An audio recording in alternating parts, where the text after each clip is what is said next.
जय हिंद छात्रों, आपका अपना YouTube चैनल ज्ञान गंगा एजुकेशन में स्वागत है। आज हम पढ़ने जा रहे हैं डीएलएड अंतिम वर्ष के अंतर्गत हिंदी भाषा शिक्षण स्तर 2 इकाई 4। इकाई 4 के अंतर्गत हम देखेंगे भाषा और विचार में संबंध, किस प्रकार भाषा और विचार में संबंध है।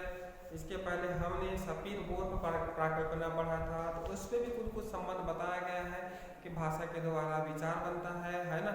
और कहीं पर कहा गया है कि विचारों कुछ हद तक भाषा को प्रभावित करती है। इस प्रकार से हम सपीर-वोर्फ प्राकल्पना के अंतर्गत जाना और उन्होंने 3 बातें कही। भाषा विचारों को प्रभावित करती है, भाषा विचारों को प्रभावित नहीं करती है, भाषा विचारों को कुछ हद तक प्रभावित करती है। इस प्रकार हमने 3 लाइन देखा सपीर-वोर्फ प्राकल्पना के अंतर्गत, तो उससे स्पष्ट हो गया कि किस प्रकार भाषा विचारों को प्रभावित करती है, नहीं करती है और कुछ हद तक करती है, ये हमने जाना।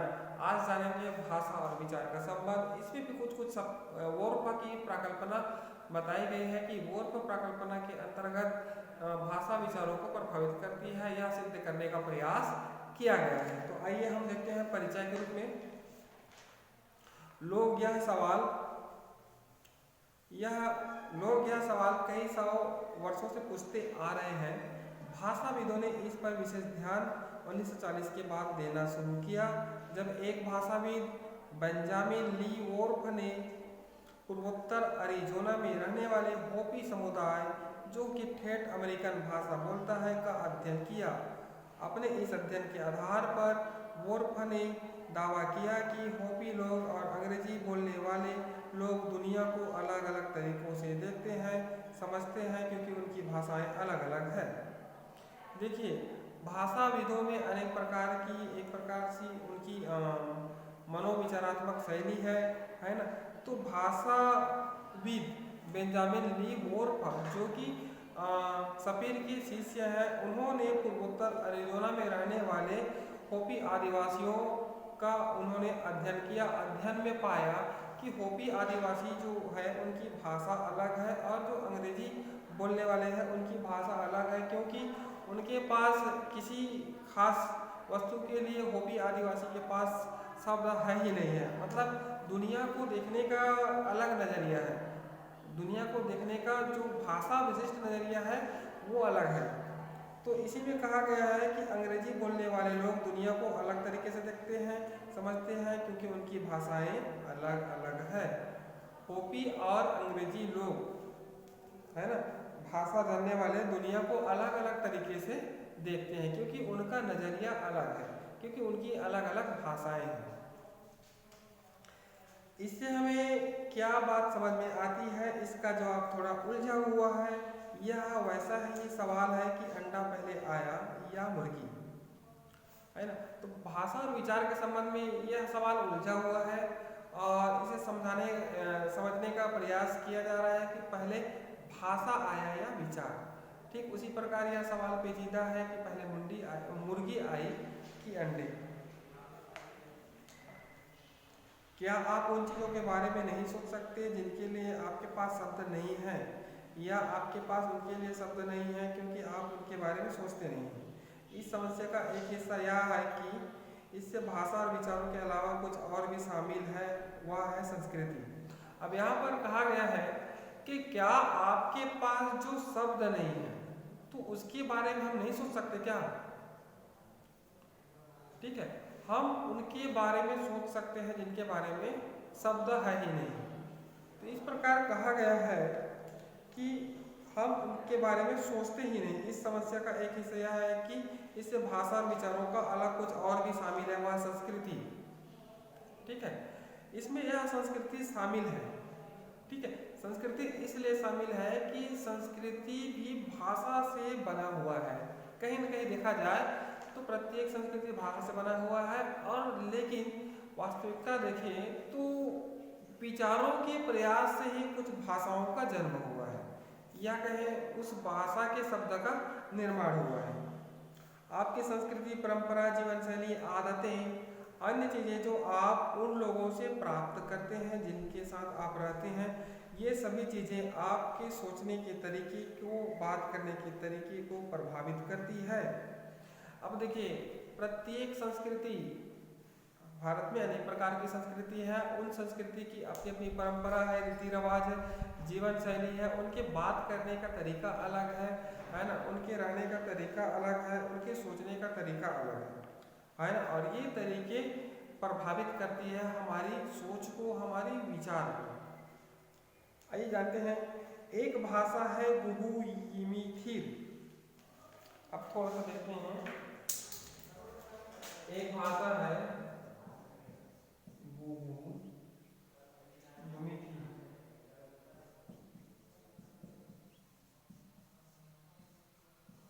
यिमिथीर।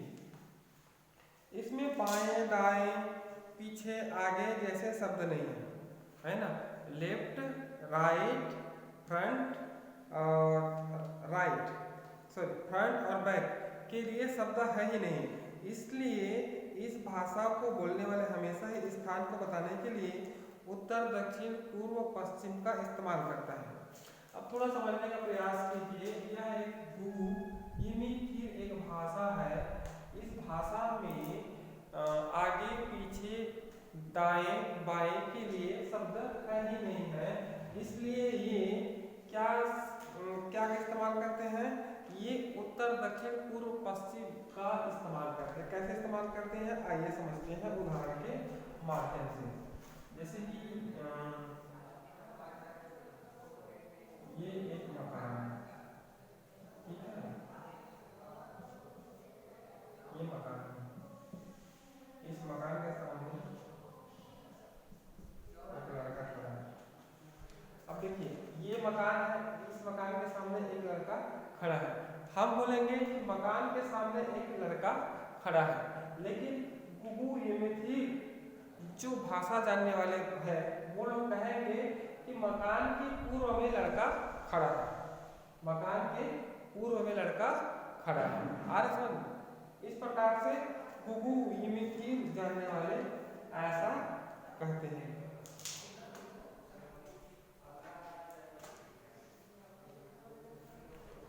मकान के पूर्व में खड़ा है, इसलिए निसंदेह वे सोचते होंगे कि लड़का मकान के पूर्व में खड़ा है, जबकि हिंदी भाषी सोचेगा कि वह मकान के आगे या सामने खड़ा है। तो इस प्रकार से देखिए अलग अलग भाषा है जिसमें किसी चीज के लिए उसके पास शब्द है ही नहीं है। जैसे हम लोग का आगे पीछे दाएं बाएं है ना, इसके लिए में शब्द नहीं है। ठीक इसी प्रकार जो होपी आदिवासी लोग हैं उनके पास समय के लिए शब्द नहीं है ना, समय के लिए कैसे वो करते हैं वो लोग जाने। ठीक उसी प्रकार और बहुत से ऐसे और बहुभाषी लोग हैं है ना, भाषी लोग हैं जिनके पास कुछ कुछ शब्द ऐसे उनके लिए क्या नहीं है, शब्द नहीं है। आइए जानते हैं क्या भाषा सोच को प्रभावित करती है। अब इसी में जानते हैं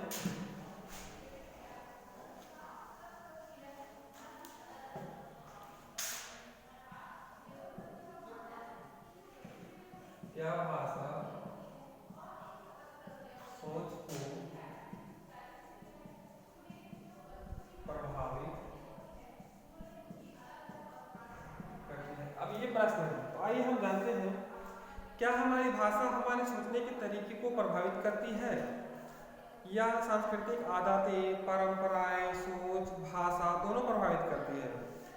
सबसे अधिक संभावना यह है कि संस्कृति सोच आदतें भाषा सभी साथ साथ विकसित होती है।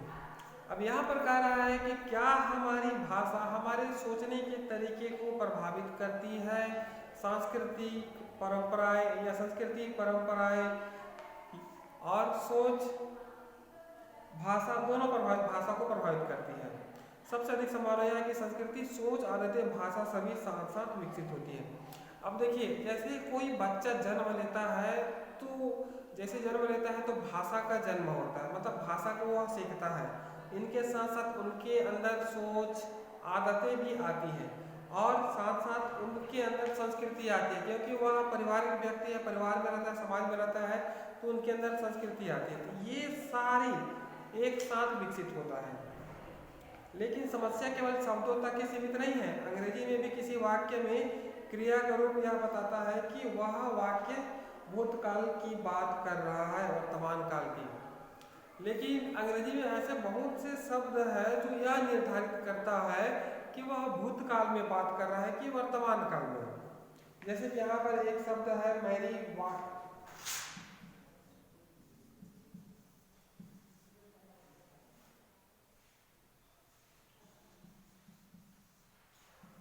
एक शब्द है जो मैरी ने कहा, सॉरी मैरी चलती है,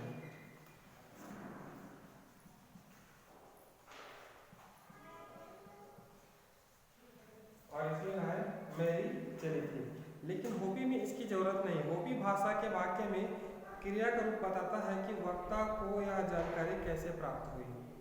अतः होपी भाषा में स्वयं सृजित ज्ञान या जानकारी, जैसे मैं भूखा हूँ के वाक्य में, और सामान्यतः सभी को ज्ञात जानकारी वाले वाक्य में क्रिया का रूप भिन्न भिन्न होगा।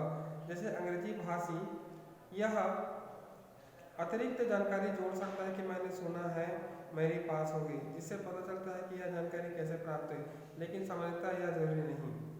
इसी भिन्नता के कारण बेंजामिन वोर्फ का मानना है कि अंग्रेजी भाषी और होपी भाषी किसी घटना के बारे में भिन्न भिन्न रूप से सोचते हैं। होपी भाषी का ज़्यादा जोर जानकारी के स्रोत पर है, जबकि अंग्रेजी भाषी का ज़्यादा जोर घटना के स्रोत पर, घटना के समय या काल पर होता है। देखिए अब यहाँ पर कहा है हमारी प्रश्न क्या भाषा सोचने को प्रभावित करती है। तो हम पहले पढ़े कि भाषा हमारी सोच को कुछ कुछ प्रभावित करती है और कुछ कुछ नहीं करती है। और जैसे कि हमारी परंपराएं, आदतें हैं और सोच है, ये दोनों भाषा को प्रभावित करती है। इनके अलावा हम पढ़ें कि जो संस्कृति, सोच, आदतें और भाषा सभी साथ साथ विकसित होता है, ये हमने जाना। ठीक है, सोच, आदतें साथ साथ विकसित होता है। जैसे बालक जन्म हो लेता है तो संस्कृति, सोच, आदतें और भाषा का जन्म होता है। लेकिन ये जो होपी आदिवासी के लोग हैं, है ना, इनके अंदर जो मेन जो होता है, जैसे कि होपी भाषी के ज़्यादा जो जानकारी के स्रोत पर होता है। जैसे कि कोई जानकारी है ना, इसका स्रोत मतलब जन्म कैसे होगा के बारे में होता है। लेकिन जो अंग्रेजी भाषा है, इंग्लिश वाले, वो घटना या काल पर निर्भर करता है। तो इस प्रकार जो होपी वाले हैं और अंग्रेजी वाले हैं, उनमें पर्याप्त भिन्नता पाई जाती है भाषा के संबंध में। ठीक है, अर्थात यह कह सकते हैं कि जो होपी आदिवासी के लोग हैं, भाषा के संबंध में कुछ कुछ शब्द ऐसे हैं जिनका उन्हें ज्ञान ही नहीं है, क्योंकि वो स्रोत पर आधारित होता है। उनकी जानकारी है वह स्रोत पर आधारित होता है, जबकि अंग्रेजी भाषी के लोग हैं वह घटना विशिष्ट है। आइए थोड़ा और इसको समझते हैं। आइए देखते हैं क्या भाषा सोच को प्रभावित करती है। तो वास्तविक में देखें तो प्रभावित करती भी है और कुछ हद तक नहीं करती है। जैसे कि होपी आदिवासी का देखें, होपी समुदाय के जो लोग हैं वह, जैसे कि अंग्रेजी भाषी वाले लोग हैं, वह जैसे कि मैरी चली थी, है ना, तो क्रिया का रूप इसमें परिवर्तन हो रहा है। लेकिन होपी आदिवासी जो लोग हैं उनमें क्रिया के रूप में कोई परिवर्तन करने की आवश्यकता नहीं है। जैसे कि मैं भूखा हूँ, है ना, तो ये जो भूखा शब्द जो क्रिया है एक प्रकार से, उसमें कोई परिवर्तन करने की आवश्यकता नहीं है। जैसे आकाश नीला है, तो यह जो वाक्य है वह एक प्रकार से घटना विशिष्ट है। ठीक है, सॉरी, जानकारी विशिष्ट है।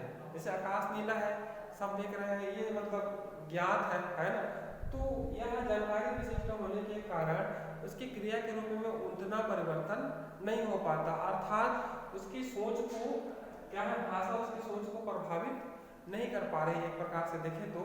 लेकिन वही अंग्रेजी भाषी वाले लोग हैं, वह देखिए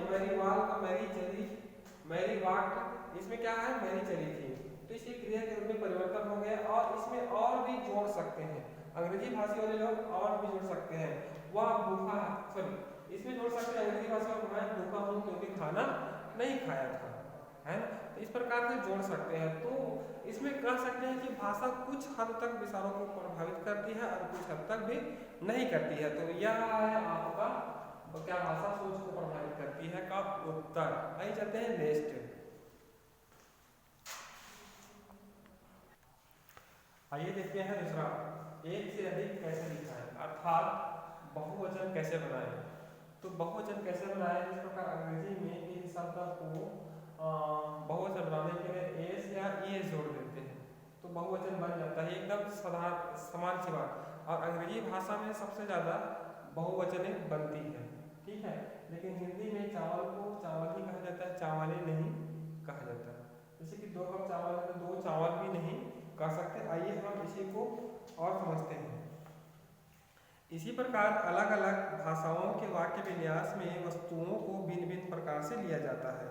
जैसे अंग्रेजी में कुछ संज्ञाएं जैसे बिन गिनने योग्य है और उनके बहुवचन बनाए जा सकते हैं जैसे बिन्स, और कुछ संज्ञाएं ढेर या समूह के रूप में है और उनके बहुवचन नहीं बनाए जा सकते। मतलब कुछ संज्ञाएं हैं तो समूह है बहुत सारा, जैसे चावल है, धान है ना। धान को धाने हैं अगर नहीं कहेंगे, धान ही है वैसा बोलेंगे। जैसे कि हिंदी में देखेंगे ये धान का समूह है ना, तो बहुत सारे धाने हैं ऐसा नहीं कह सकते। इस प्रकार इसमें क्या होता है, बहुवचन नहीं बनाया जा सकता। दूसरी भाषाओं जैसे जापानी में इस तरह का विभेद नहीं होता है। शोधकर्ताओं ने यह अध्ययन किया है कि भाषा की यह विशेषता अंग्रेजी भाषी को ढेर और एकल वस्तुओं के बीच में फर्क करने में ज़्यादा सजग बताता है। अब शोधकर्ताओं ने यह निष्कर्ष करके निकाला कि अंग्रेजी जो भाषा है ना, वह ढेर से अलग करता है। कहें कि ढेर और एकल वस्तुओं के बीच में फर्क करता है। इस प्रकार की विभेद करने की सबसे ज़्यादा शक्ति अंग्रेजी भाषाओं में दिखती है। एक और उदाहरण देखते हैं। वोर्फ कहते हैं कि क्योंकि अंग्रेजी में समय को ऐसे टुकड़ों में तोड़कर देखा जाता है जिन्हें गिना जा सके। जैसे कि समय है 3 days, 4 minute, half an hour, आधा घंटा। इसलिए अंग्रेजी भाषी समय को एक अटूट धारा न मानकर समूह के रूप में देखते हैं, मिनट, सेकेंड, घंटा। वोर्फ कहते हैं कि इसी से हम सोच पाते हैं कि समय एक वस्तु जैसा है जिसे कि बचा सकते हैं, व्यर्थ गंवा सकते हैं। जबकि होपी भाषा में समय के बारे में इस तरह से बात नहीं की जाती, इसलिए वे समय के बारे में भिन्न भिन्न तरह से सोचते हैं। देखिए, जब होपी आदिवासी की बात यहाँ पर आ रही है तो होपी भाषा में समय के बारे में इस तरह की बातचीत नहीं होती, अर्थात समय को तोड़ते नहीं हैं। जिस प्रकार अंग्रेजी भाषी के लोग समय को मिनट, घंटा, सेकेंड में तोड़ते हैं, ठीक उसी प्रकार होपी भाषी वाले लोग इस तरह से समय को नहीं तोड़ पाते हैं और समय के बारे में अलग अलग नहीं सोचते। उनके लिए समय एक सतत चक्र के रूप में चलने वाली प्रक्रिया है। लेकिन इसका मतलब यह नहीं कि हमारी भाषा समय के बारे में एक निश्चित दृष्टिकोण हम पर थोपती है। देखिए, ये होपी आदिवासी लोग भी समझते हैं कि समय एक सतत चक्र है, सतत चक्र और चलने वाली प्रक्रिया है। लेकिन इसका मतलब यह नहीं कि हमारी भाषा समय के बारे में एक निश्चित दृष्टिकोण हम पर थोपती है। यह भी हो सकता है कि समय के बारे में हमारा दृष्टिकोण हमारी भाषा में प्रतिबिंबित होता है। समय के बारे में हमारा दृष्टिकोण हमारी भाषा में दिखाई देता है, इसलिए हम समय को अलग अलग टुकड़ों में तोड़ते हैं या बांटते हैं। जिस प्रकार सेकंड, मिनट, घंटा इत्यादि में तोड़ते हैं, ठीक उसी प्रकार वो हमारे भाषा में दिखाई देता है, तभी हम उसको तोड़ पाते हैं, ऐसा इनका कहना है। या हम अपनी संस्कृति में समय को जिस तरीके से लेते हैं वह हमारी भाषा और सोच दोनों में प्रतिबिंबित होता है। या कहें, या तो एक तो भाषा हो गई, दूसरा हमारी संस्कृति है ना। हमारी संस्कृति यह रही है कि हम समय को अलग अलग हिस्सों में बांटते हैं, जैसे कि 2 पहर, 3 पहर, 4 पहर, इस प्रकार से भी हम रात को, दिन को बांटते हैं, ठीक उसी प्रकार समय को भी बांटते हैं। ये हमारी संस्कृति का अभिन्न हिस्सा रहा पहले, ठीक उसी प्रकार आज भी बांटते रहते हैं। यह ऐसा लगता है जैसे भाषा, विचार और संस्कृति एक चोटी के 3 लटे हैं जो एक दूसरे से गुथी हुई है, एक दूसरे को प्रभावित करती है। अब यहाँ पर कहा गया है कि ऐसा लगता है जैसे भाषा, विचार और संस्कृति एक चोटी होता है, जिस प्रकार महिलाओं की चोटी होती है ना, तो एक चोटी की 3 लटें हैं और ये आपस में गुथी होती है और यह एक दूसरे को प्रभावित करती है। भाषा संस्कृति को प्रभावित करती है, भाषा विचार को प्रभावित करती है, विचार भाषा को प्रभावित करती है और विचार संस्कृति को प्रभावित करती है ना। इस प्रकार कह सकते हैं कि ये 3 चोटी है जो आपस में एक दूसरे तीसरे को प्रभावित करती है।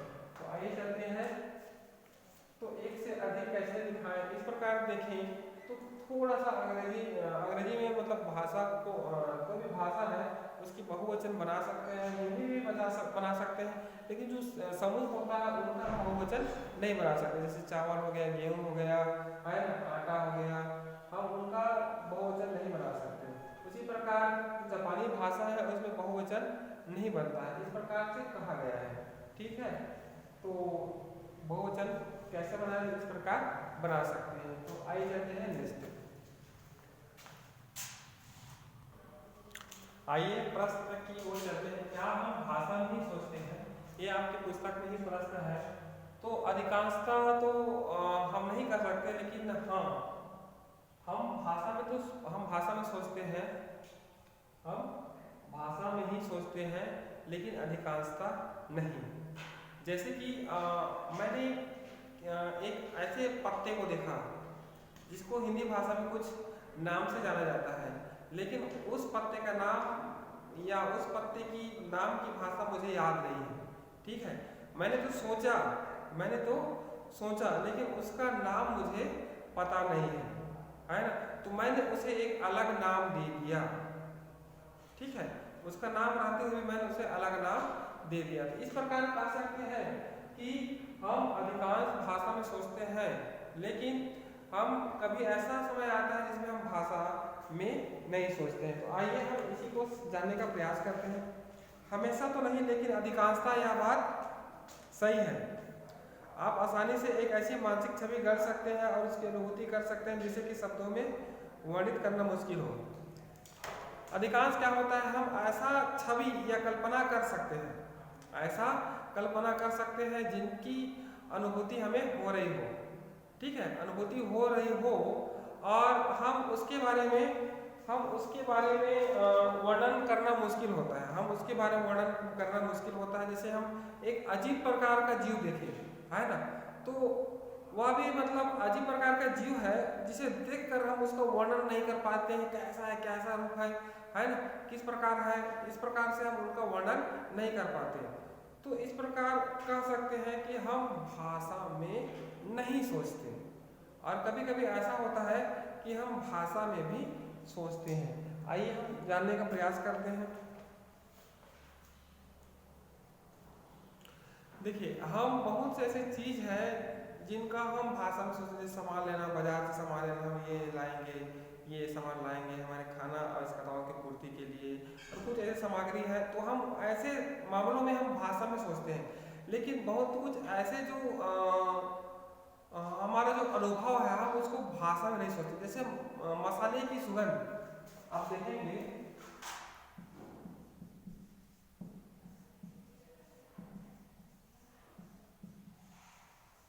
ये जो मसाले की सुगंध है ना, वह सुगंध कैसी है, हम अनुभव तो कर रहे हैं, बहुत खुशबू अच्छा है ना, अनुभव तो कर रहे हैं, लेकिन वह सुगंध कैसी है।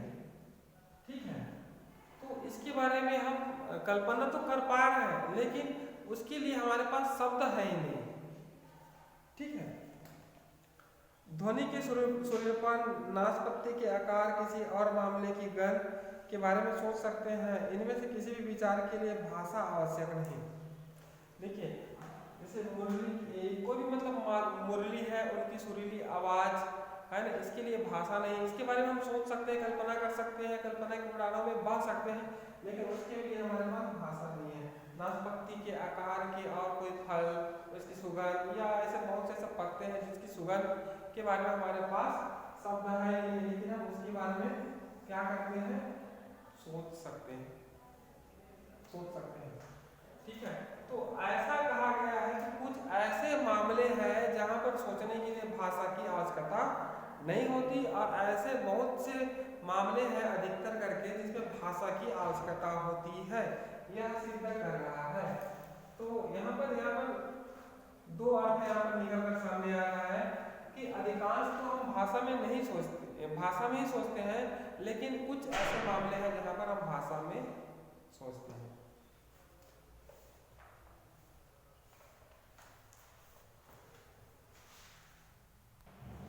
आइए एक और उदाहरण देखते हैं भाषा में नहीं सोचते के अंतर्गत। देखिए यहाँ पर विभिन्न प्रकार के रंगों का डिब्बा है, ठीक है। कुछ ऐसे रंग हैं जिनके बारे में हमें जानते हैं, जैसे लाल, पीला, हरा, नीला, गुलाबी, इन सब के बारे में जानते हैं। लेकिन यहाँ पर मान के चलो 150 रंग है, ठीक है, अलग अलग रंग है, लेकिन उस रंगों के लिए हमारे पास भाषा नहीं है, लेकिन हम उसके बारे में सोच सकते हैं, ठीक है, उसके बारे में सोच सकते हैं, अपना तर्क दे सकते हैं कि यह रंग हो सकता है, ठीक है, यह रंग हो सकता है।